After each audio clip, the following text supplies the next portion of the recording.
International fleet రివ్యూలో భాగంగా విశాఖలో ఈరోజు సిటీ ప్యారెడ్ రిహార్సల్స్ జరిగాయి. దాదాపు 71 దేశాలకు చెందిన ప్రతినిధులు హాజరయ్యారు. ఇందులో ఇండియన్ నేవీతో పాటు రష్యా అలాగే ఇతర దేశాలకు చెందిన ప్రతినిధులు పాల్గొన్నారు.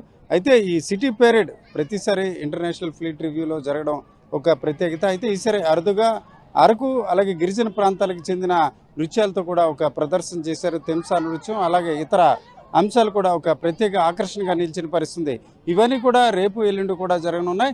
ఈ నెల 19వ తేదీన ప్రధానంగా జరిగే ఈ వేడుకలో కూడా ఈసారి చూసుకుంటే అరకు గిరిజనులకు కూడా ఒక ప్రత్యేక అవకాశం కల్పిస్తున్నారు. ఆ దశలో గిరిజన సాంప్రదాయంతో పాటు ఈ ప్రాంతానికి ఉత్తరాంధ్రకు చెందిన తప్పెటగుళ్ళు ఇతర అంశాలు కూడా ఇస్తున్న పరిస్థితి. మొత్తానికి చూసుకుంటే ఇంటర్నేషనల్ ఫ్లీట్ రివ్యూలో పాల్గొనేందుకు భారత రాష్ట్రపతి ద్రౌపది ముర్ము కూడా విశాఖ నగరానికి చేరుకున్నారు. ఆమెకు డిప్యూటీ సీఎం పవన్ కళ్యాణ్తో పాటు ఇన్ఛార్జ్ మంత్రి డోలా వీరాంజనేయులు కూడా స్వాగతం పలికారు.